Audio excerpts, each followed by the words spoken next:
시의 이제 보통 특징이라고 하면 짧고 그 다음에 리듬이 있는 언어라고 생각합니다. 같은 악기와 연관된 문학 텍스트나 미술 작품들은 대부분 시의 상징으로 이제 이해돼요. 그렇다면 도대체 너는 무엇을 사랑하는가?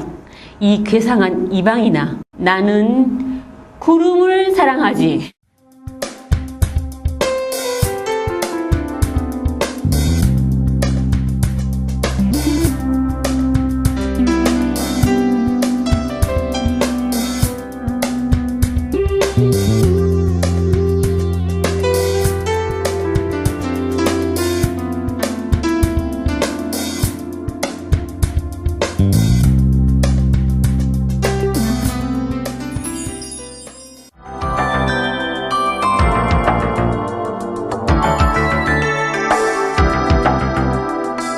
시의 이제 보통 특징이라고 하면 제 생각에는 짧고 그 다음에 리듬이 있는 언어라고 생각합니다. 예. 그래서 그 서양 문화에서 서양 미술이나 문학에서 옛날부터 그러니까 고대 이집트로부터 어떤 악기가 등장하는 장면들, 미술 작품에서 악기라든가 하여튼 악기와 연관된 문학 텍스트나 미술 작품들은 대부분 시의 상징으로 이제 이해돼요. 시의 상징으로. 그래서 저는 오늘 그 문학과 미술의 상관관계를 보여주는 미술 작품들을 주로 여러분에게 보여드리고, 아울러 그 미술 작품과 연관된 시나 혹은 시처럼 짧고 멋있는 산문을 읽어드리겠습니다. 예, 그래서 먼저 지금 여러분이 보시는 것은 멕시코에서 발견된 그 비의 신이라고 해요. 이게 돌로 만들어졌죠, 돌. 한 40cm쯤 되는데, 재밌는 것은 이게 신석 시대 때 작품이라고 하는데, 만들어진 것은 거의 그 14세기나 15세기 정도로 우리가 추정할 수 있거든요. 그래서 무슨 말씀이냐면, 원래 신석기 시대라는 것은, 지금부터 뭐, 3만 년 전, 몇천 년 전, 이제 더 옛날인데, 멕시코에서 아즈테크 문명이죠, 여러분. 그러니까 유럽인들이 남미를 침범하기 전에 아즈테크 문명이 꽃피웠던 ม็xi코에서는 14세기에도 신석기가 존재했어요. 그래서 그때 문화가 신석기 시대 문화예요. 그러니까 문자가 없어요. 그건 아시죠, 여러분? 문자를 쓰지 않았다고 하는데, 지금 보시는 것이 이제 그 멕시코의 아즈테크 문명의 비의 신이에요. 근데 비인데 비가 이제 떨어지는 비죠. 우리가 맞는 비.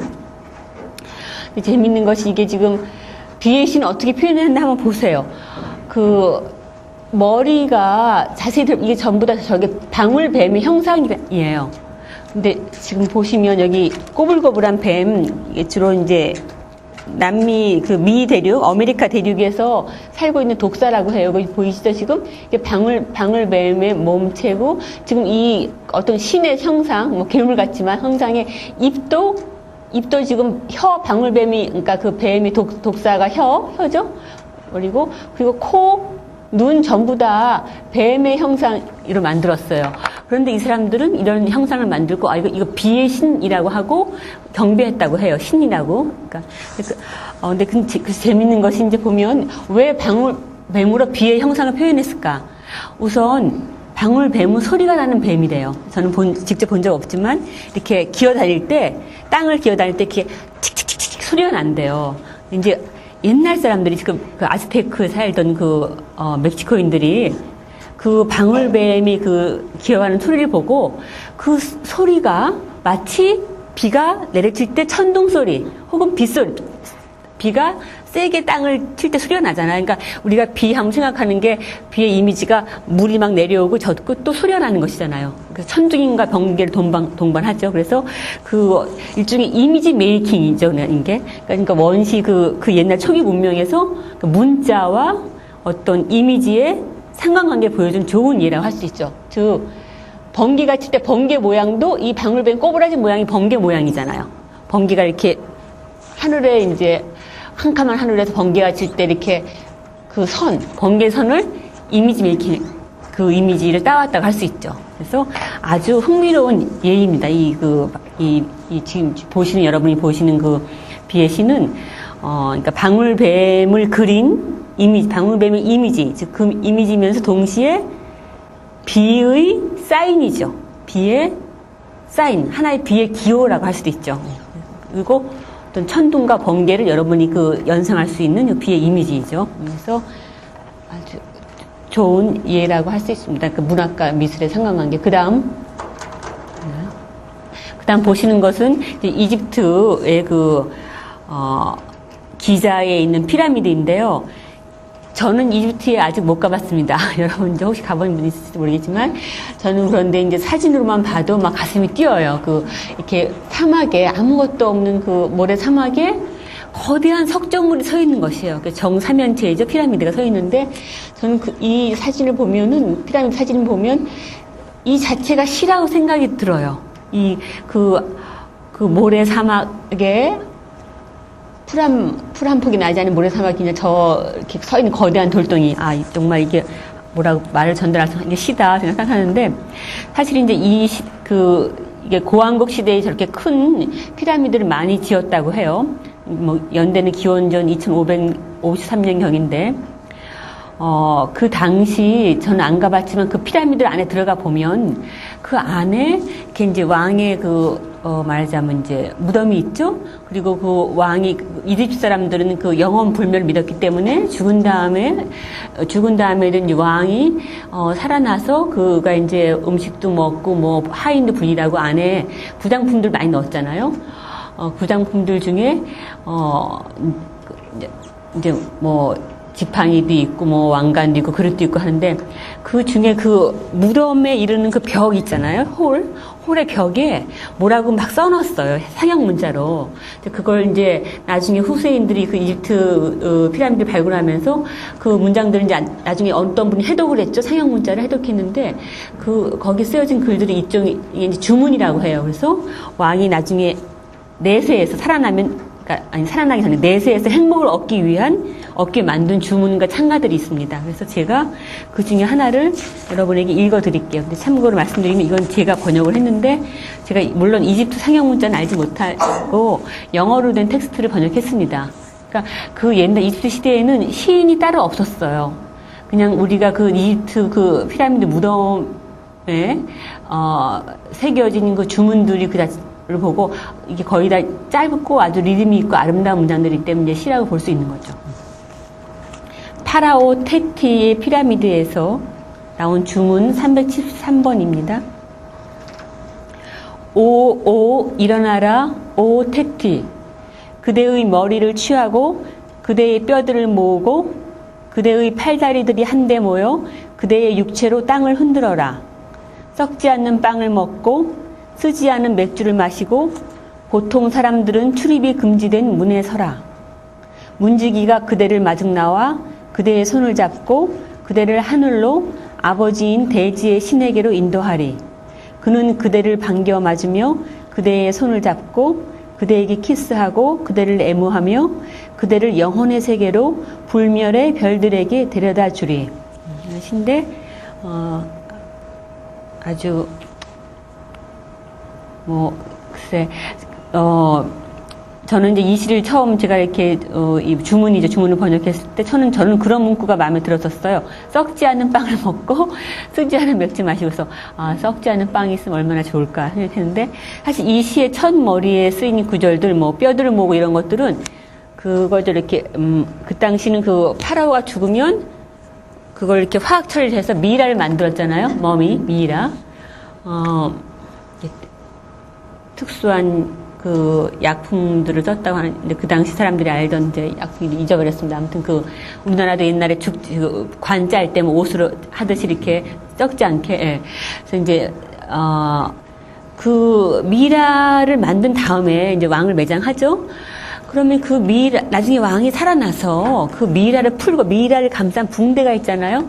붕대를 이제 풀고 다시 살아나서 그가 이제 자기 두 다리로 땅을 딛고 서는 그 장면을 이제 희망하면서 그렇게 왕이 다시 살아나기를 바라면서 쓴 주문이라고 할 수 있죠. 그래서 처음에 그대의 머리를 취하고 그대의 뼈들을 모으고 그대의 팔다리들이 한데 모여서 그대의 육체로 땅을 흔들어라. 이제 이런 문구가 나온 거죠. 굉장히 사실적이고 구체적이면서도 아주 한편으로는 이렇게 그 한편의 그 뭐라 그럴까 구체적이고 사실적이면서 우리에게 전달하는 바가 이렇게 금방 전달되는 직접적인 전달하는 제가 생각하는 좋은 시인데 이런 시인들 이렇게 어려운 문자 쓰지 않고 그렇게 어떤 구체적인 장면을 연상시키는 시 그러면서 우리에게 생각을 하게 하는 그런 시라고 생각합니다. 그리고 그 다음이요. 그 다음 보시는 것은 제가 이제 일부러 시대순으로 이렇게 갖고 왔어요. 슬라이드를. 이제 구석기 시대 보셨고, 이제 이집트, 그리고 이제 이거는 그리스인데요. 제가 물론 그 인류 문명의 만 년 넘는 그 인류 문명의 역사를 한꺼번에 여러분이 보여줄 수 없지만, 나름대로 이렇게 고시음을 해서 편집을 해서 슬라이드를 한 5번 쭉 많이 슬라이드 편집했습니다. 다시 여러 번. 한 달 전부터. 그러니까 이제 좀 잘 봐주시기 바랍니다. 지금 보시는 것은 그리스 옛날 그 화병이죠. 그리스 시대 기원전 540년경에 만들어진 그 화병에 이렇게 이제 그림을 새겼어요. 그래서 지금 보시면 그림이 지금 검정 병에 이제 붉은색 이제 그러니까 색깔이 두 개죠. 지금 검정색과 붉은색밖에 없는데 이 그 화병을 만든 사람은 엑세키아스라고 전해져요. 이제 그 르네상스 이전까지는 사실은 그리스나 중세시대의 그 미술가들의 이름을 우리가 잘 알 수 없거든요. 알려지지 않는데, 특이하게 이제 어떤 그 당시 그 그리스인들이나 로마인들이 그 자기네들이 자랑하고 싶은 그 미술 작품을 만든 사람을 기록으로 남긴 것들이 있어요. 그러니까 역사서에 기록되는데, 그 엑세키아스라는 그 당시 유명한 명장이었습니다. 그 사람이 생긴 그 그림인데요. 제목은 장기를 두는 아킬레스와 아야스입니다. 아킬레스는 그 호모의 서사시 일리아드 오디세이에 나오는 인간이죠. 인간인데 제가 잊어버렸지만 이렇게 부모는 이제 신의 혈통을 받은 그래서 아킬레스건이라고 있죠. 거기 나중에 이제 트로이랑 전쟁할 때 그리스랑 그 아킬레스가 아킬레스의 다른 몸은 화살을 맞아도 죽지 않는데 아킬레스 건 하나만 거기를 찌르면 이 사람은 죽잖아요. 그 발꿈치 발꿈치에 있는 그 인대죠. 그 아킬레스 건의 그 주인공이어서 아킬레스 아야스예요 지금. 근데 이제 제가 이제 갖고 온 것은 물론 이 작품을 보고 누가 시를 쓴 건 아닌데 시를 주제로 이렇게 화병을 만들었다. 시에 나오는 인물 주제로 해서 갖고 왔습니다. 그 다음이요. 그리고 이제 이건 중세 시대에 힐데스하임 성당에 새겨진 그 부조예요. 청동문에 새겨진 부조인데 힐데스하임 성당은 1015년경 기원 서기 1015년경에 세워진 성당인데 이렇게 오토 대제 시대 때 그때 이제 신성 로마 제국 오토 대제 시대 때 그러니까 지금은 이제 독일에 속해 있는 이 지역이 여러분이 그 독일 프랑크푸르트에서 파리로 가는 국제 열차를 타면 그 중간에 그 힐데스 성당이 있는 그 지역을 통과해요. 하여튼 그 시대 교회 그러니까 성당의 청동문의 그 부조 중에 하나예요. 근데 제가 이거 갖고 온 이유는 지금 보시는 이 장면은 이제 타락한 아담과 이브인데, 그러니까 하나님이 이제 아담한테 왜 너 사과를 따먹었냐고 이제 질책을 해요. 그러니까 아담이 손짓으로 이브를 가리켜요. 이브 때문에 따먹었다, 사과를. 또 이브는 손짓으로 뱀을 가리켜요. 서로 책임을 전가하는 거예요. 손짓으로 이제 전해진 드라마인데, 이 작품은 시적이진 않죠. 산문적이죠. 제가 이렇게 시와 산문의 차이를 여러분한테 보여드리려고. 그러니까, 미술 작품에도 이렇게 회화 중에도 시적인 것이 있고 산문적인 것인데, 이렇게 설명을 제가 하나하나 설명을 해야 되는 것은, 이것을 이제 서술적, 영어로 말하면 내러티브라고, 이렇게 내러티브가 있는 것은 산문이죠. 소설이고 산문이죠. 이야기가 있는 것, 이렇게 설명하는 거. 시는 한 번에 보면 다 알아보는 게 시예요. 재밌어서 제가 왜 따먹었냐고 가르치는데 사실은 자기가 먹고 싶었겠어. 자기가 먹고 싶어서 사과 먹었겠지라는 건 생각해요. 저는 어릴 적에 그 성경을 보면 굉장히 좀 이렇게 어릴 적, 제가 말하는 어릴 적은 이제 아주 어릴 때, 국민학교 다닐 때쯤 제가 처음 성경책 볼 때, 성경책을 보면 이렇게 여자들은 다 나쁘게 표현되어 있더라고, 성경에. 나쁜 짓 한 사람은 다 여자야. 그래서 정말 치사하다라고 생각을 했어요. 근데 그 중에 특히 이 장면, 맨 앞에 창세기에 나오죠. 그래서 이제 처음 인간의 원죄가 생긴 것이 이제 사과를 먹어서이고, 사과를 먹은 다음에 아담과 이브가 하나님이 먹지 말라고 그러니까 그 사과를 따먹으면서부터 부끄러움을 알게 됐다고 하죠. 그래서 부끄러워서 자신들이 처음에는 벌거벗은 줄도 몰랐는데 선악과를 따먹은 다음부터 벌거벗은 줄 알고 거기를 가리기 시작했다고 하죠. 그래서 이제 원죄가 시작됐다는 건데, 자기가 먹고 싶어서 먹었어. 그 다음에 르네상스 시대에 이제 유명한 회화 작품이에요. 이 작품은 베네치아에서 활동한 르네상스기 화가 지오르지오네가 만들었다는 이제 설이 지배적이었는데, 최근에 와서 지오르지오네가 아니라 그 지오르지오네의 제자였던 티치아노의 초기 작품일 거다라는 이제 설이 더 지배적입니다. 아무튼 이 작품은 그 화가 이름도 우리가 알 수 있고 연대도 거의 확실하게 추정할 수 있는 작품이고, 제목은 이제 전원교향악이라고 제가 번역해 봤는데, 원래 그 라틴어로 제목이 붙었어요. 근데 영어로 이제 라틴어는 제가 발음 잘 못하니까 영어로 하면은 The Pastoral Concert, 그러니까 콘체르토 페스토리알 해서 시골의 콘서트, 시골의 축제, 전원의 축제라고 번역할 수 있죠. 작품을 보시면 저는 이제 이 재밌는데, 남자 둘이 앉아있어요. 옷을 입고 앉아있고, 여자들은 이제 벗은 여자들 둘이 이렇게 서 있어요. 배경은 이제 시골 전원이죠. 근데 이제 남자들을 우선 형상을 보면, 한 사람은 붉은색 옷을 입고 이렇게 소매가 이렇게 강조된 이런 옷은 그 당시 그 베네치아에서 귀족들이 많이 입는 옷이래요. 이렇게 블라우스.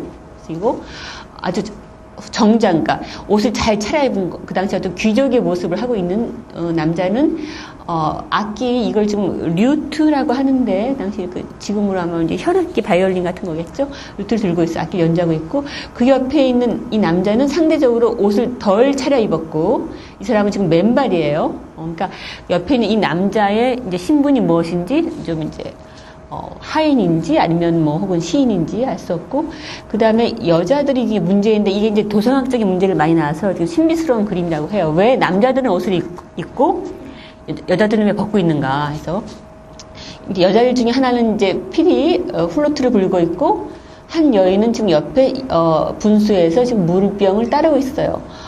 그런데 그리고 뒤에 여기 보면 이제 전원 아름다운 자연이 펼쳐져 있고, 옆에 지금 여기 그 양치기가 양을 돌보고 있어요. 근데 서양 미술에서, 특히 르네상스기 미술에서 벗은 여자가 등장하면 10명 중에 9명은 그녀는 인간이 아닙니다. 신이에요. 여신. 비너스도 여신, 림프 여신이에요. 그래서 이 도상은 사실은 이제 이 그러니까 우선, 그리고 서양 미술에서 악기가 등장하면 여러분은 그것이 시의 알레고리라고 의심해 봐야 합니다. 악기를 피리든 이렇게 류트든 악기 같이 등장하면 거의 이것은 음악은 사랑 혹은 시와 연관되어 있어요. 그래서 이 작품은 어떻게 보면 시의 알레고리라고 할 수 있어요. 그러니까 이 오늘 강의의 주제에 가장 적합한 작품이죠. 시, 포에트리. 지금 영화도 나왔죠. 이창동 감독의 영화 포에트리라고 나왔는데, 그 영화에 대해서 저는 안 봤으니까 할 말 없고, 저보고 그 영화 오라고 초대해 주셨는데 제가 못 갔어요. 그냥 너무 비가 와서. 근데 아무튼 나중에 제가 참고로 이제 그 영화에 대해서 신경윤 시인하고 얘기할 기회가 있었어요. 어느 날 버스를 탔는데, 제가 사는 집 근처에 그 버스에 제가 많이 본 늙은 노신사가 타요. 그래서 보니까 신경윤 시인 같아요. 근데 우리가 그렇지만 이렇게 우연히 만나면 알아볼 수 없잖아요. 신경윤 시인이었어요. 같은 버스를 탔어요. 최근에 한 달도 안 됐어요. 근데 이제 얘기를 나누다가, 그 시란 영화 봤나? 그래서 안 봤다니까. 신경윤 선생님이 딱 한마디 하시더라고. 봐야겠어, 언제. 시를 제대로 이해했는지 보게. 이창동이 시를 이해했나 봐야겠다. 말씀하셨어요. 아무튼. 근데 아무튼 이게 시의 알레고리입니다. 그래서. 그리고 제가, 이제 이 작품은 그러니까, 그러니까 어떻게 말하면 이 작품의 배경이 된 시는 로마 시대 시인 버질, 라틴어로 비르질리우스라고 하죠. 버질이 쓴 전원 시를 그렸다고 해요. 버질이란 시인이 이제 위대한 그 로마 시인입니다. 잠깐만, 내가 자료를 어디 갖고 왔는데 오늘 아침에 급하게 찾았었는데, 여기 있습니다. 제가 일부러 버질은 그 기원전 70년경에 태어난 그 로마 시대 시인인데, 버질이, 그러니까 대단한 시인인 것은 그 당시, 그가 죽은 이제 300년 뒤에 그 버질을 그린 우표가 발견됐어요, 최근에. 튀니지 지방에서. 그래서 지금 튀니지라는 나라가 있잖아요. 튀니지에서 2000년경인가 그걸 기념해서 다시 우표를 발행했는데, 아무튼 우표에도 등장하는 그 당시 시인이고, 우리나라에는 잘 알려지지 않지만 여러분 그 단테의 신곡을 혹시 보시면 단테 신곡 혹시 보면 단테가 그 로마 신 버질 비르질루스랑 같이 여행을 하죠. 단테의 친구죠. 단테와 같이 다니면서 비르질루스가 이렇게 지역을 안내해요. 그 여러 곳을 여행하는 그런 그 주인공이고, 이 버질은 농민의 아들이었다고 해요. 그래서 농업에 관한 그 전원생활을 예찬한 시를 많이 썼는데, 그가 쓴 그 시 중에 이제 영어로 하면 더 셀렉션즈라고 해서, 그러니까 여러 시들을 모은 전원의 아름다움을 예찬한 시들을 모은 시여있는데, 그러니까 쉽게 말하면 그것이, 그러니까 인간이 어떤 시골로 돌아가면 인간은 행복해진다. 시골이 이쪽이 이상향이다라는 것이에요. 그래서 그 아름다운 전원에서 이렇게 음악을 연주하고 여인들과 같이 이렇게 시를 읊으면 그것이 바로 이상향, 즉 아르카디아다라고 말을 했습니다. 근데 그건 뭐 여유 있는 사람한테는 가능한 일이죠. 여유가 없으면 전원에 가서 이렇게 음악 연주하고 뭐 시도 들을 게 없겠죠. 그래서 그 모습이고, 나중에 그 다음이요. 이제 이런 전원에서 이렇게 즐기는 모습을 나중에 그 후에 그 화가들이 많이 그렸어요. 그래서 나중에 이거 만해의 풀바디의 아침이죠. 지금 양쪽 거꾸로 좌우가 뒤바뀐 것 같아요. 좌우가 바뀌었는데 아무튼 이건 19세기의 인상파가 만해가 제가 조금 아까 보여드린 그 티치아노의 전원 교향악을 모방해서 이런 작품 썼어요. 여기도 남자들은 입고 여자들은 벗고 있죠. 그 다음이요. 르네상스, 북유럽의 르네상스를 대표하는 화가 브리겔의 작품입니다. 브리겔의 이카로스의 추락이라는 제목의 작품인데, 이 작품은 아까 보여드린 것은 시에서 영감을 받아서 회화를 그린 것이고, 이것은 거꾸로 이 미술 작품을 보고 나중에 시를 썼어요. 영국의 시인 오든이 시를 썼는데, 이건 지금 이제 이카로스의 추락은 뭐냐면 그리스 신화에 나오죠. 여러분 이카로스 아시죠? 그 크노소스 궁전, 그러니까 크레타의 궁전, 크노소스 궁전을 설계한 다이달로스의 아들이에요. 그래서 나중에 이제 궁전이 완성된 다음에 그 크레타 왕이 미로를 만들었어요. 그 궁전 안에. 근데 그 미로를 이 설계한 그 건축가인 다이달로스가 알면 안 되니까 이 사람은 가뒀잖아요. 아들하고 같이. 아들인 그 이카로스와 그 다이달로스를 궁전 안에 가뒀어요. 못 나가게. 근데 이제 거기서 나중에 탈출을 하죠. 탈출하려고 다이달로스가 밀랍과 새의 깃털로 만든 날개를 만들어서 아들에게 달아주고 자기도 달고 이제 그 크레타 섬을 탈출하는데, 크레타 섬 바깥은 바다예요. 애기의 바다예요. 근데 이제 그 밀랍은 초잖아요. 초는 뜨거운데 닿으면 녹아요. 그래서 아들한테 높이 너무 날지 말아라. 태양 가까이 너무 높이 날면 이 밀랍이 녹아서 날개가 떨어진다. 그럼 우리는 바다에 추락할 테니까 너무 높이 날지 말라고 충고했어요, 아들한테. 그런데 날다가 이카로스는 어린애니까 더 높이 날고 싶었어요. 그래서 태양이 가까이 가서 날개가 녹아서 바다에 추락했대요. 지금도 그래서 그 이카로스가 추락한 곳을 이제 기념하여 거기가 이제 뭐 이카로스 그 바다라고 이렇게 명명하는 그런 기억이 있습니다. 아무튼 그런 신화 속의 그 인물인데, 이카로스가 브리겔이 당시 이제 그 르네상스 시기죠. 19세기에 벨기에와 그 네덜란드에서 활동했던 브리겔은 그 이카로스의 추락을 그림으로 그렸어요. 근데 어떻게 그렸나 봅시다. 이제 여기도 지금 바닷가가 있죠. 바다가 있고, 앞에 지금 이게 대각선 구성인데, 앞에 전경에 어떤 커다란 인물이 지금 쟁기를, 뭘 끌고 있어요. 쟁기라고 하나. 하여튼, 밭을 갈고 있어요. 그죠? 그리고 그 화가 브리겔은 농민 화가라고도 알려져 있는데, 농민들의 생활을 많이 그렸습니다. 그리고 그래서 그 스타일을 보면은 이 사람이 브리겔이 그린 농민들은 대부분 투박해요. 농민들은 이제 단순하고 투박한 사람이라고 생각해서 투박한데 이렇게 이쪽으로 가고 있어요.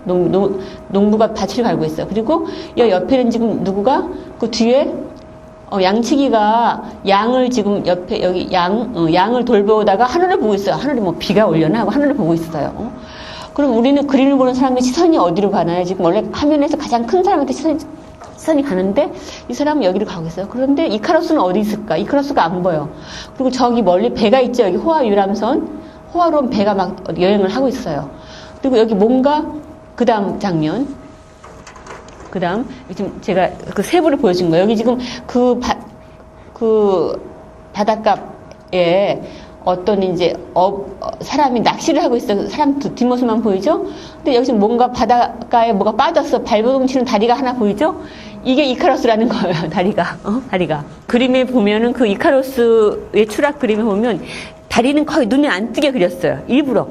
의도한 거예요, 화가가.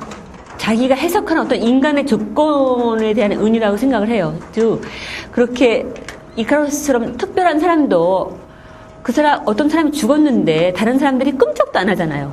물에 빠져 죽었는데 그냥 그 농부는 밭을 갈고 있고 그리고 또 뭐 그 양치기는 그냥 목동을 돌보다 하늘을 쳐다보고 있고 또 낚시하는 사람은 계속 낚시만 하고 있어. 옆에 어떤 애가 빠져가지고 발버둥 치는데 쳐다보지도 않아요. 상관하지도 않는 거야. 그러니까 I don't care예요. 그래서 그건 근데 사실 우리가 사람 사는 게 그렇잖아요. 어떤 이 냉정한 현실, 어떤 한 사람이 죽는 어떤 절대절명의 순간인데도 다른 사람들은 그걸 보고만 있다는 거. 아무도 그 사람의 이카로스 그 소년의 그 고통에 대해서 사람들이 무관심하다는 거. 어떻게 말하면 이 냉엄한 현실에 대한 풍자라고 할 수 있죠. 그래서 저는 그 그림을 보면 이제 그가 살았던 시대가 어떤 시대에 있는지 알 수 있죠. 그 굉장히 혼란스러운 시대에 살았음이 분명해요. 그 화가가. 그래서 이 작품은 사실 이제 브뤼셀, 벨기에에서 브뤼셀에 왕립미술관에 있어요. 제가 직접 가서 봤거든요. 우선 크기가 아주 작아요. 그림 크기도 작아요. 그리고 이 그림 속에서 그 이카로스의 이 다리도 아주 작고. 근데 이 그림을 보고 나중에 시인이 오드는 현대 시인이에요. 영국 시인인데 시인이 미술박물관이라는 그 시를 썼어요. 그래서 제가 그걸 한번 읽어보겠습니다. 브리겔의 이카로스를 보자. 어떻게 만물이 재난을 외면하고 유유자적하는가를. 농부는 아마도 무언가 풍덩 떨어지는 소리를 살려달라고 외치는 소리를 들었으련만 그에겐 그게 별 대수로운 변이 아니었다. 푸른 물결 속으로 사라지는 하얀 다리 위로 태양은 여전히 빛났고 한 아이가 하늘에서 떨어지는 놀라운 일을 분명히 보았을 호화선은 어디론가 제갈 데가 있어 고요히 항해를 계속했다. 그렇죠? 이제 더 설명 안 해도 이해하시겠죠? 그 다음이요. 바로크 시대에 프랑스의 풍경화가 클로드 로랭이 그린 아폴로가 있는 풍경이에요. 클로드 로랭은 프랑스 사람이지만 이탈리아에서 오래 살았어요. 그 당시 그가 활동하던 시기 그 17세기의 그 유럽의 화가들에게 이탈리아는 일종의 이제 고향, 뭐라 그럴까, 순례해야 될 거, 이제, 그래서 마치 우리가 지금 외국으로 유학 가듯이 그림을 그리고자 하는 젊은이들은 17세기에 태어난 유럽에서 태어난 젊은이들은 다 이탈리아로 유학 가기를 꿈꾸었어요. 그래서 클로드 로랭은 이탈리아 유학 가서 거기서 오래 살았습니다. 그래서 로마 근교의 풍경을 답습해서 이렇게 풍경화를 많이 그렸어요. 이제 이건 아폴로에게 바친 풍경인데 제목만 봐도 알 수 있듯이 현실의 풍경이 아니죠. 아폴로 신에게 바친 풍경이에요. 그래서 그의 작품을 보면 시적인 분위기가 뚝뚝 묻어나죠. 신전이 있고 사람들이 있어. 이렇게 막 여기 다리가 있고 왼쪽에 커다란 나무가 있어요. 근데 재밌는 것은 그의 이 풍경화가 아주 유명했어요. 클로드 로랭의 풍경화를 당시 사람들이 아주 좋아했어요. 아름다우니까. 근데 제가 이제 재밌는 게 뭐냐면 여러분이 무엇가 아름답다라고 사실은 우리가 보통 사람들은 몰라요. 우리는 이제 생활하는데 어떤 화가가 이 풍경이 아름답다. 화가가 이런 풍경을 그려요. 그럼 사람들이 보고 정말 아름답다 생각해서 이것을 모방해서 정원을 갖고 왔어요. 재밌죠? 이것을 클로드 로랭의 이 풍경화가 너무나 유명해서 사람들이 보기 너무 아름답게 여겨진 거예요. 그래서 나중에 특히 이제 이탈리아보다 그 프랑스나 그 영국의 그 부르주아들이 그래서 풍경을 그대로 모방해가지고 풍경을 만들어요. 그 다음 볼까요? 풍경을 만들었어요. 영국에서. 그래서 지금 보시는 게 나중에 이제 19세기에 영국 그 런던 근교에 비슷하죠. 이렇게 다리가 있고 이제 이렇게 잔디가 있고 나무가 있어요. 물이 있고 항상 이런 다리가 있어. 비슷한 다리가 있어요. 그래서 사실 우리나라도 마찬가지. 우리나라 일산에 가면 호수공원 있죠. 호수공원도 인공공원이에요. 그런 이런 풍경화 속에 있을 법한, 그러니까 말하자면 자연의 미를 살린 풍경 정원을 만든 거예요. 호수공원도. 근데 그 호수공원의 원래 뿌리가 제가 아까 보여드린 앞으로 가지 마. 클로드 로랭의 그 풍경화예요. 그래서 클로드 로랭의 로랭이 그린 그 풍경화가 한 시대를 풍미했고 그 후에 그 그림같이 아름답다라는 말이 생겼어요. 그래서 그런 풍경을 우리 나중에 사람들이 랜드스케이프 가든, 그러니까 풍경 정원이라고 불렀어요. 영어로 풍경 정원. 그러니까 풍경화에 나올 법한 정원을 꾸미는 것이 영국의 그 상류층의 꿈이었어요. 그래서 아까부터 다 이런 정원을 자기 그 전원주택을 만들고, 그러니까 런던에도 집이 있지만 근교의 전원에 집을 이제 짓고 그 근처에 이런 이제 정원을 꾸민 것이에요. 그래서 이제 그 미술 작품의 영향이 지대하죠. 그래서 나중에 우리가 이런 정원을 영국식 정원이라고 불러요. 그래서 영국식 정원과 프랑스식 정원이 다른데 영국식 정원의 특징은 여러분 지금 보시는 것처럼 이렇게 자연을 거의 가능한 훼손하지 않고 자연의 선을 그대로 살려서 정원을 꾸몄어요. 약간만 선을 봐요, 자연을. 그런데 프랑스식 정원은 아주 기하학적인 정원이에요. 그러니까 자연을 깡그리 이제 말하자면 이제 밀어붙이고 마치 지금 이명박 씨가 하듯이니까 자연을 이렇게 갈아엎은 다음에 거기다가 기하학적으로 이렇게 날카로운 기하학적인 선을 뭐 네모나거나 혹은 뭐 오각형 이런 정원을 만들었어요. 그래서 프랑스식 정원의 대표적인 예는 여러분 베르사유를 가보면 돼요. 여러분 혹시 이제 관광하실 때 프랑스 가시면 베르사유 그 파리 근교에 이제 있죠. 그 루이 14세가 만든 그 궁전, 베르사유 궁전 근처 정원들이 아주 기하학적으로 깎였어요. 프랑스식 정원이죠. 영국식 정원. 그다음 이제 지금 보시는 것은 같은 바로크 시대의 네덜란드 풍경화예요. 그러니까 같은 시대지만 17세기, 16세기 같은 시대인데 바로크 시대지만 프랑스 사람들이 풍경화는 굉장히 몽환적이고 아까 봤던 그 클로드 로랭의 풍경처럼 아주 그 시적이고 비현실적인 그 이미지를 주는데 똑같은 시대에 나온 풍경인데 거의 같은 시기에 거의 그 17세기 중엽인데 지금 보는 그 루이스 달이라는 사람이 그린 이 풍경, 네덜란드 풍경은 아주 현실적이죠. 지금 우리 근처 그 네덜란드에 오는 그 시골 산길의 풍경 같아요. 여기 지금 물이 있는 풍경이에요. 그래서 그렇게 같은 시대지만 풍경과 분위기가 다른 것은 곧 그 사회가 달랐다는 것을 의미해요. 그래서 당시 프랑스는 17세기에 절대 왕정이었죠. 루이 14세가 지배하는 절대 왕정이었는데 네덜란드는 공화국이었어요.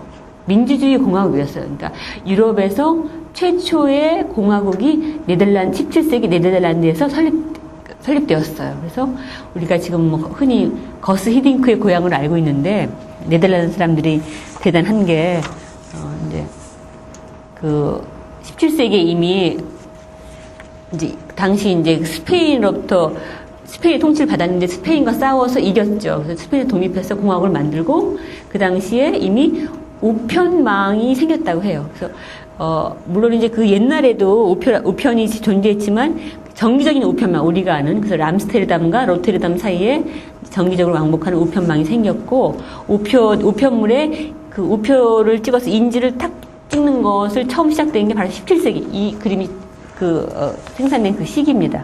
그래서 굉장히 실질적인 사람들이에요. 네덜란드 사람들이. 그래서 지금 여러분들 이렇게 여럿이 음식 먹고 나서 계산할 때 각자 계산하잖아요. 그걸 영어로 이제 더치페이라고 해요. 프랑스 사람들이 하는 식으로 한다. 근데 프랑스 사람들은 이렇게 여럿이 먹어도 이렇게 내 것만 내는 그런 식이었대요. 그래서 이렇게 굉장히 실리주의자들이 돈을 엄청 밝히고, 그래서 이제 제가 재밌는 얘기 생각나는데, 히딩크 감독이 나중에, 2002년에 이제 월드컵 그 4강 신화 이룬 다음에, 어디선가 언론 인터뷰에서 이제 그 네덜란드 사람들에 대해서 얘기를 한 게 있어요. 제가 개인적으로 제가 스포츠를 좋아하고 축구, 야구 좋아해요. 그래서 그 축구에 관해서 나온 책도 다 거의 다 사봤고, 그 히딩크 감독 자서전도 제가 사서 봤어요. 거기서 나온 얘기 같은데, 제 기억에, 네덜란드 사람은 어떤 사람들이냐면, 이제, 어떤 사람이 다쳐서 기부스를 하고 있어요. 기부스를 하고 있는데 그 길 가다가 바닥에 10페니짜리 동전이 떨어졌어요. 아주, 그러니까 100원짜리 동전이 떨어졌어요. 그러면 그 기부스를 하고 하는 그 손으로도 그 동전을 줍는 사람들이 바로 네덜란드 사람이라는 거예요. 저는 그 비유가 너무 멋있어서, 히딩크도 그렇게 계약할 때 굉장히 꼼꼼하게 하고, 히딩크 자서전 보면 한국에 오기 전에 이제 한국 축구협회에서 이제 여러 명의 감독들을 물망에 올렸어요. 이제 그 유럽 최고의 감독들을 이제 쓰려고. 근데 히딩크 감독 만난 얘기가 나와. 만날 때 축구협회에서 파견된 사람은 만나기는 히딩크가 만났는데 그 다음에 계약 조건 따질 때는 자기가 안 했대. 왜냐하면 프로페셔널들은 돈 얘기하면 안 된다. 그리고 내가 직접 계약하고 돈을 하면 나는 많이 못 받는다. 다른 사람, 변호사나 그 회계사하고 계약을 하게 해야 자기 몸값을 올릴 수 있다 생각해서 자기가 직접 안 했대요. 계약할 때는. 그 조건 따질 때는. 그러니까 정말 프로페셔널이죠. 근데 이제 그 지금 보여주는 네덜란드 사람들이 이렇게 아주 실질적인 사람들이고 그 당시 그 네덜란드 17세기 풍경화도 영국과 달리 아주 구체적인 현실적인 진짜 리얼한 풍경을 만들었습니다. 그 다음이요. 이제 보시는 것은 바로 그 네덜란드의, 이제 바로 조금 아까 그 본 그림, 17세기에 활동했던 유명한 화가 베르미어가 있었어요. 요하네스 반 베르미어. 여러분 많이 아실 거예요. 한국에서 요즘 이제 베르미어가 인기죠. 책도 많이 나오는데, 물론 저도 이제 한국에서 유럽 미술이 대중적으로 알려지는데 기여한 사람 중에 하나인데 제가 10여 년 전에 쓴 그 시대의 오를 보고 이렇게 유럽 여행 가서 그 미술관 제가 가는 거 그대로 따라갔다는 사람들 나중에 많이 있더라고요. 학생들도 많이 있고. 근데 아무튼 베르미어도 지금 현재 유럽에서 경매를 하면 그림값이 가장 비싼 한 5화가 중에 한 사람이에요. 유럽에서 그림값이 가장 비싼 사람은 꼽으라면 빈센트 반 고흐, 그리고 피카소, 그리고 베르미어, 그리고 렘브란트. 한 명은 제가 기억 안 나는데 아무튼 가장 비싼 그 사람들 중에 하나입니다. 근데 하여튼 그 베르미어의 그림이 비싼 이유는 이 중에 하나는 그의 그림이 아주 드물어서예요. 베르미어는 평생 그림을 이렇게 몇십 점 이상 만들지 않았어요. 제가 지금 기억 안 나는 30점 넘지 않는 것 같아요. 그래서 거의 뭐 2년에 한 번 정도 그림을 생산했다고 해요. 그러니까 그리고 또 그 자신이 오래 살지도 않았어요. 베르미어는 1632년에 태어나서 1675년에 죽었어요. 그러니까 몇 살까지 살았나? 43살? 네. 저보다 어린 나이에 죽었네. 네. 아무튼 오래 살지 않았기 때문에 한 20년에 이르는 화가 경력 동안 2년에 한 번 꼴로 제품 만들 때 얼마 되지도 않고 그래서 비싸기도 하고 또 그림이 사람들이 많이 좋아할 그림들을 그렸어요. 봅시다. 일단 이건 제목은 연애편지예요. 베르미어의 그림은 주로 실내 풍경을 많이 달라요. 실내 전경. 그래서 그 전까지 서양회화의 주제는 성경을 주제하든가 아니면 그리스 신화를 주제로 한 그림들이 대부분이었어요.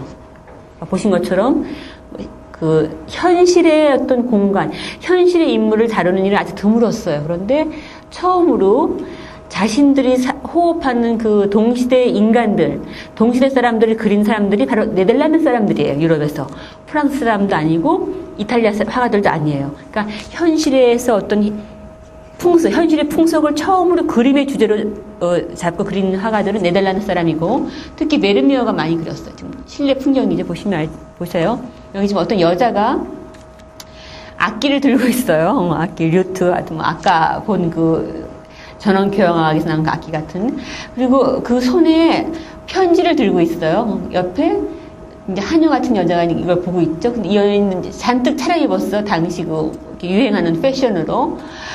그리고 이런 실내인데 실내 겉에 이렇게 커튼이 들어져 있고 문을 통해 들어가게 돼 있어요. 근데 밑에 이렇게 타일이 있어요.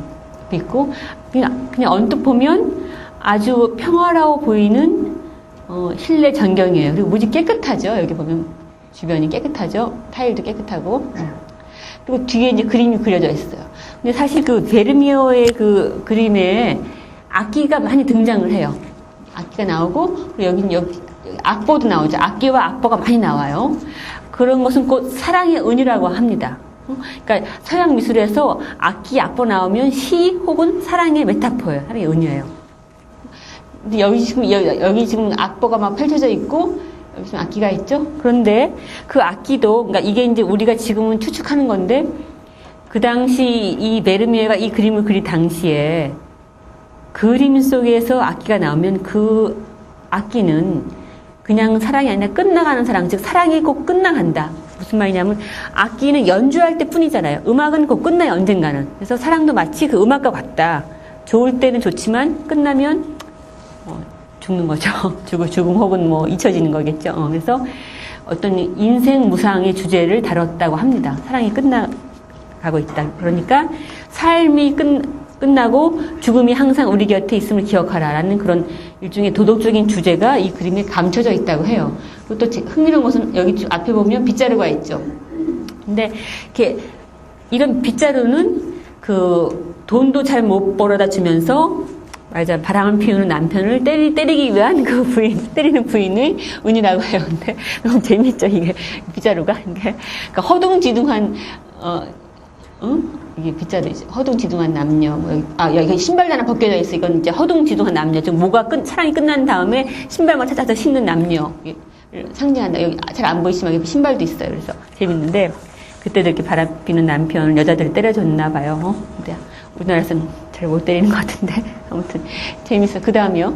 왓도가 그린, 시테라 섬의 순례라는 작품이에요. 왓도는 1684년에 태어나서 1721년에 죽었어요. 폐결핵으로. 그러니까 공교롭게도 제가 갖고 온 대부분의 미술 작품을 생산한 사람들 다 일찍 죽었습니다. 왜 그런지 모르겠어요. 근데 제가 좋아하는 화가들 중에 오래 산 사람은 렘브란트 정도인 것 같아. 근데 아무튼 이 사람도 일찍 이제 결핵으로 죽은 요절한 이제 천재적인 화가인데 왓도의 그림은 이제 지금 이것도 그렇고 대부분 이렇게 귀족 사회의 축제를 많이 다뤘어요. 주제가 로코코 시대 활동하는 화가라 그 당시 시대 이제 분위기로부터 자유롭지 못했죠. 로코코 시대는 여러분 아시지만 바로크 다음에 로코코인데 이제 루이 14세의 절대 왕정이 이제 무너져 가는 과정에서 루이 14세의 손자죠. 루이 16세 때 이제 프랑스 혁명이 일어나는데, 그러니까 프랑스 혁명 전야의 어떤 유쾌한 방정, 막 먹고 마시고 샴페인 터트리고, 귀족들이 이렇게 우아하게, 딴일하라고 이제 하루 종일 놀 때, 파티하고 그런 시대에 나온 그림이에요, 분위기가. 그래서 주제는 물론, 이제 그 당시 그림을 주문하는 그런 사람들은 대부분 귀족들이니까,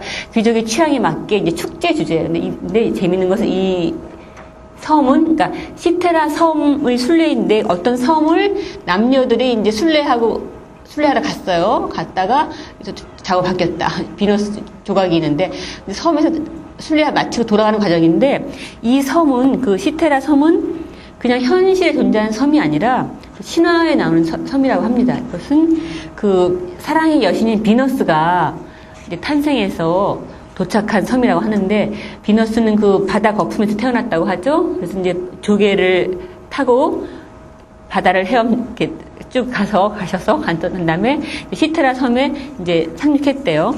근데 이제 일종의 사랑의 섬이죠. 비너스 여기도 비너스 조각 있죠. 사랑의 섬인데 당시 로코코 시대 이 시대 사람들은 어떻게 생각했냐면 이 시테라 섬은 짝 없는 남녀를 위한 섬이다. 즉 이 시테라 섬에 같이 누구랑 갔다 오면 짝이 생긴다고 믿었대요. 가면은 그러니까 짝 없는 사람인데 가는 섬.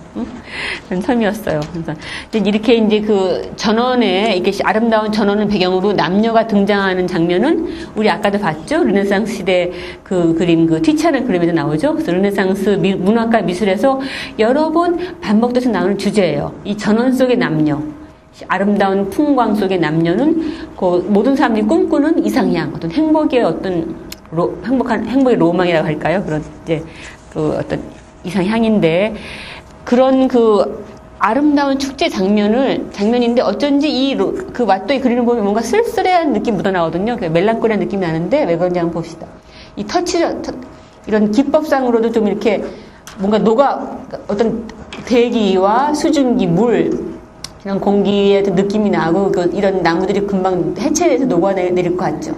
뭔가 힘이 없어. 왓도가 그린 인물들이나 이 자연을 보면 힘이 없이 나른하고 무기력한 신길 같은 느낌이 들어요. 지금 인물들도 지금 남녀가 여기서 이제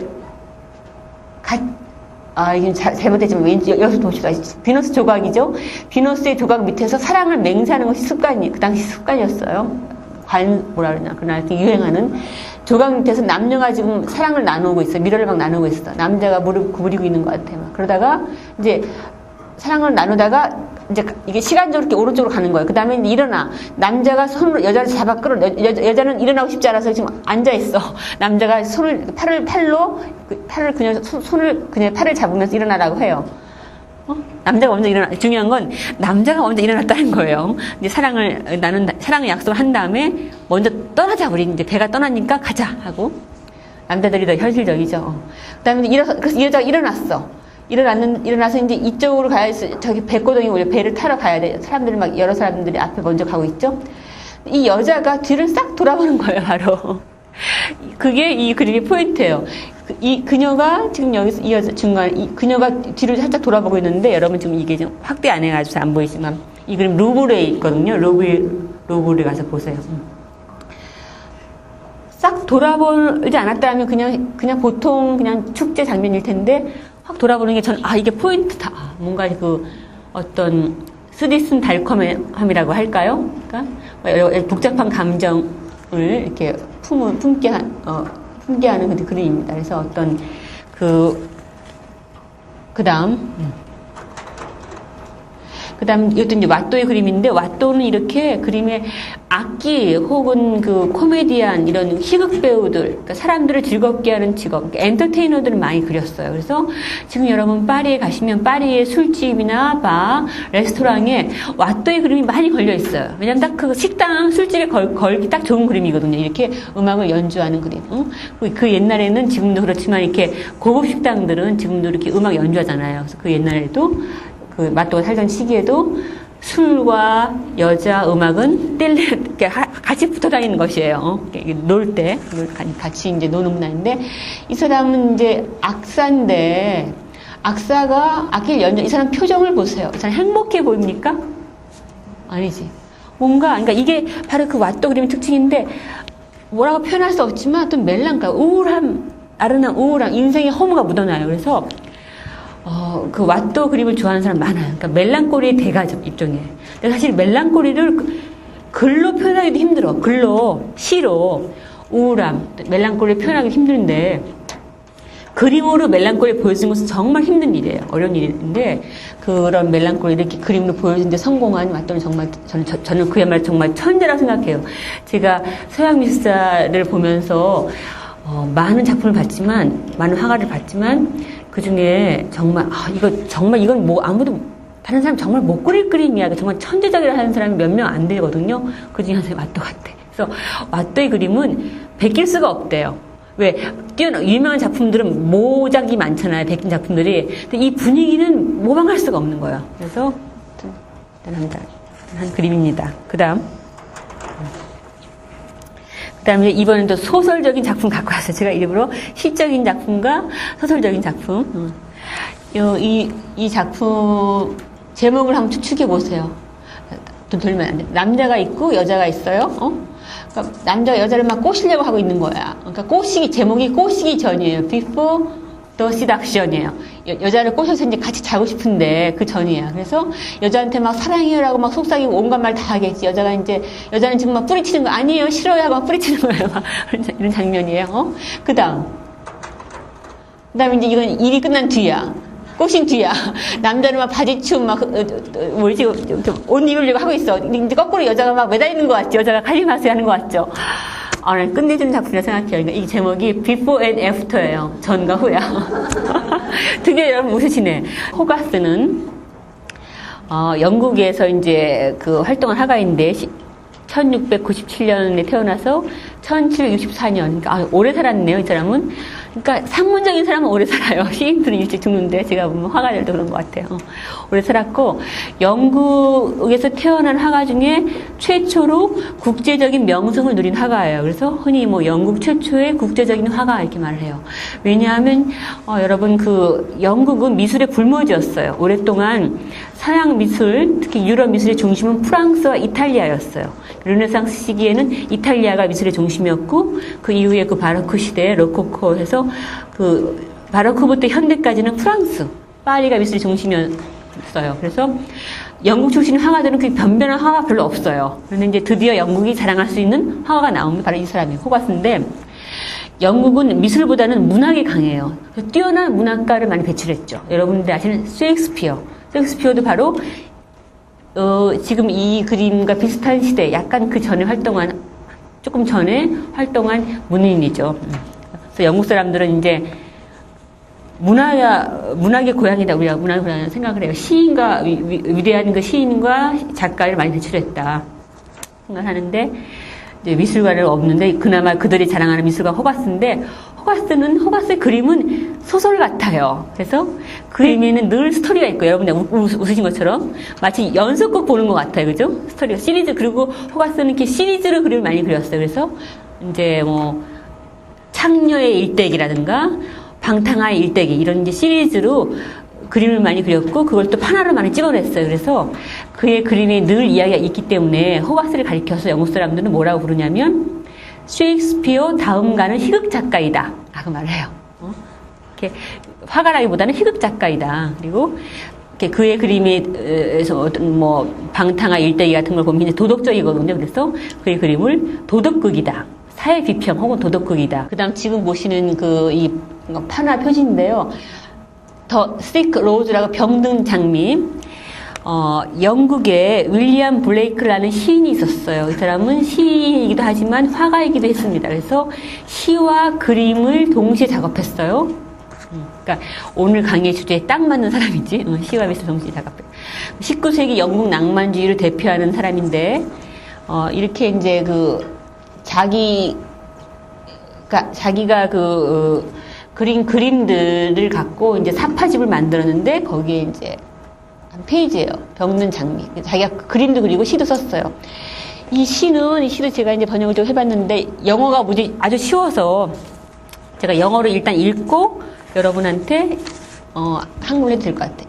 물론 이게 한 200년 전 영어니까 옛날 영어는 아니지만, 보이죠? 보이죠? 그냥 보고 읽을게. 오 로즈. Thou art sick. Thou는 옛날에 you예요. you를 옛날 영국 영어로 thou가 you입니다. 너는 병들었구나. The invisible worm. 보이지 않는 벌레가 that flies in the night. 밤에 날아서 in the howling storm. 그러니까 밤에 폭풍과 몰아치는 밤에 어떤 보이지 않는 벌레가 날아서 has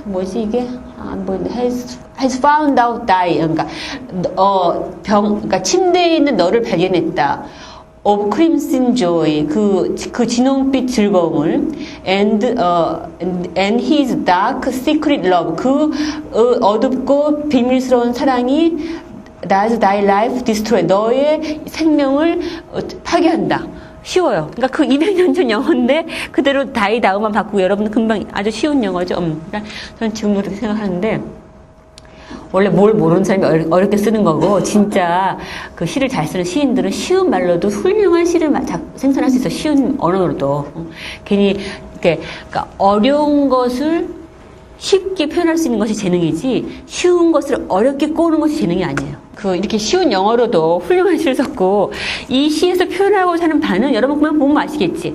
그러니까 병든 장미를, 이렇게 어떤 아름다운 꽃이 병이 들어서 침대에 누워있어요. 근데 어떤 보이지 않는 벌레가 날아와서 그 꽃을 갉아먹어. 그래서 그녀의 생명을 파괴시킨다는 거예요.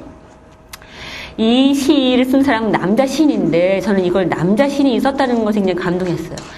이 시에서 그리고 있는 그 장미는 뭐냐면 바로 그 당시 어떤 유곽의 여성이 있죠. 혹은 그냥 어떤 비참한 처지에 꼭 그런 몸을 파는 여성이 아니더라도 하여튼 그냥 장미야. 그냥 장미, 아름다운 꽃인데 남자들이 밥이지. 그래가지고 이제 이렇게 벌레가 그 인비저블 웜이 이제 그런 거 말하는 거죠. 돈과 권력으로 여자를 사는 남자들을 할 수도 있죠. 그래서 어떤 런던의 어떤 뒷골목에서 하루하루 병들어가는 그 가련한 목숨, 밤에만 피는 장미를 이제 시인이 어떤 연민을 갖고 그 시로 형성시켰다고 할 수 있어요. 그러니까 시라는 게 어떻게 보면 대단한 건데, 그렇게 그 한 편의 시로 우리가 많은 걸 그 당시 시대를 알 수 있잖아요. 근데 이 시인 자체는 굉장히 불행한 인생을 삶을 살아갔고 아주 가난했다고 해요. 블레이크는. 저 블레이크 시를 좋아하는데 여기서 다 여러분한테 알려드리는 없지만 제가 지금 외우고 있는 게 몇 개 있는데 시도 좋지만 그 산문도 아주 그 짧은 경구라고 하나요? 짧은 말로 이렇게 핵심을 찌르는 산문이 몇 개 있어요. 그 중에 하나 이런 게 있습니다. 인간을 파괴시키려거든 예술을 파괴시켜라. 가장 졸작에 최고값을 쳐주고 뛰어난 것을 천하게 하라. 라고 말했어요.